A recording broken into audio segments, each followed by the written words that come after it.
Bismillah. Assalamualaikum warahmatullahi wabarakatuh. Let me introduce myself. My name is Novaladi Prasetya. I'm from 10th grade software engineering. And today I will share my experience about IDAT week 1. Pertama-tama kita harus tahu apa itu singkatan dari RPL. RPL adalah singkatan dari rekayasa perangkat lunak, yang dimana kita mempelajari pengembangan, pembuatan, dan pemeliharaan perangkat lunak.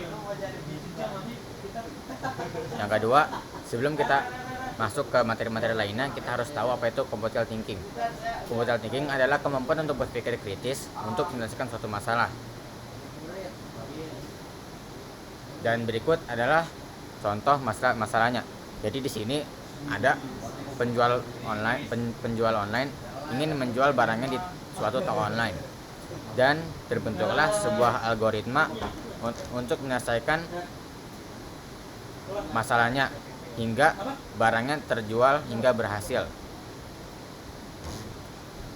Dan selanjutnya ada database. Database adalah kumpulan data yang terorganisir yang bisa diakses melalui komputer atau device lainnya. Saya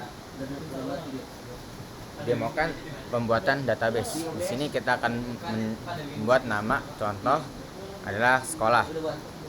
Misalnya kita klik create. Nama tabelnya biasanya di sekolah ada yang namanya siswa. Jadi kita akan menggunakan tabel siswa.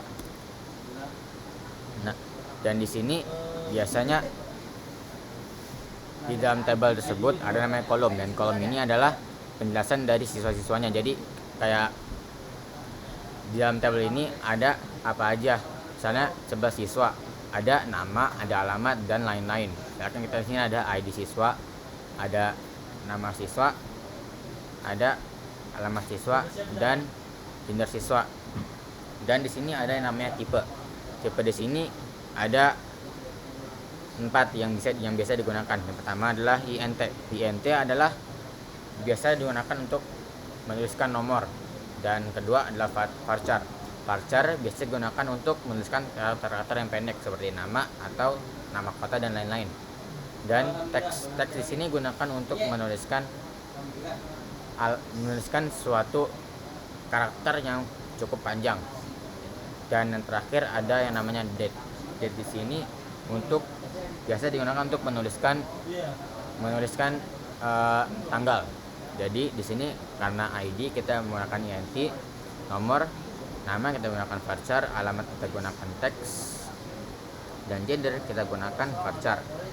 Dan selanjutnya ada yang namanya length atau values, yang artinya adalah nilai. Jadi nilai atau berapa huruf yang digunakan. Kita sebut saja 20 untuk sebagai contoh. 20, 20, 20, dan 20. Dan selanjutnya ada yang namanya auto increment atau AI comment. Ketika kita menyalakan auto increment, akan otomatis menyalakan primary. Primary di sini berfungsi untuk mencegah penumpukan data, dan auto increment sendiri berfungsi untuk otomatis menghitung data yang sudah dimasukkan. Jadi akan saya jelaskan nanti. Saja pencet save, dan kita masukkan nama siswanya. Insert, masukkan nama siswanya. Jadi sini kan ID tidak perlu kita tulis karena sudah dinyalakan auto increment. Jadi namanya misalkan Noval, alamat dari Jakarta,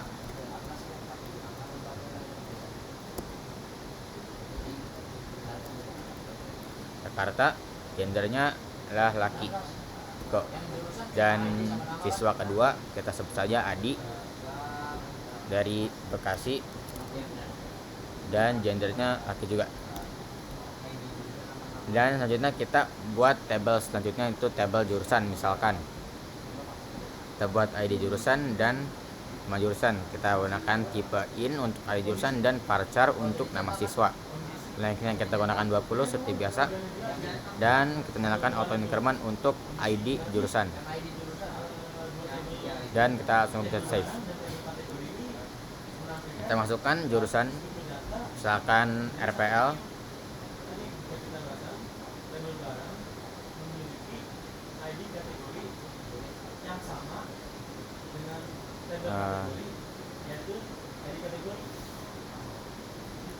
salah, sini nama jurusan.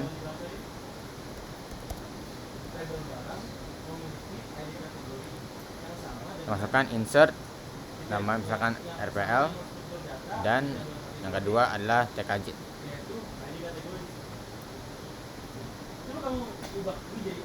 Langsung saja saya, dan yang terakhir ini adalah yang paling penting, syarat untuk menggabungkan dua tabel ke dalam satu tampilan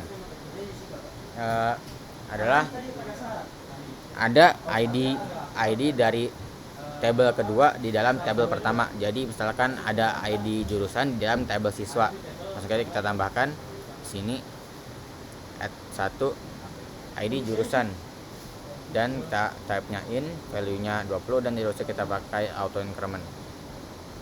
Save, dan di sini silakan Noval ingin jurusan RPL dan Adi ingin jurusan TKJ, dan langsung saja saya praktekkan pembuatan SQL-nya. Yang pertama ada yang namanya select.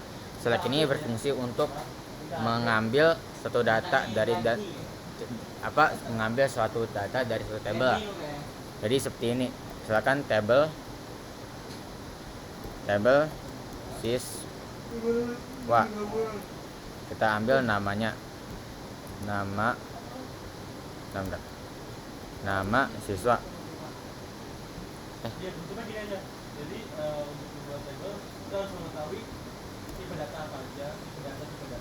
Selanjutnya kita ambil dari tabel jurusan dan nama jurusan. Dan saja ada namanya from. From ini adalah dari mana data itu berasal. Misalkan di sini kita menggunakan dari tabel siswa dan tabel jurusan.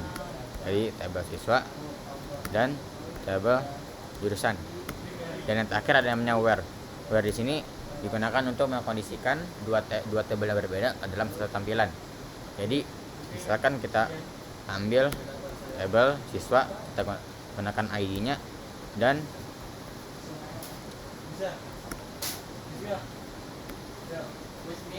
tabel jurusan, ID jurusan.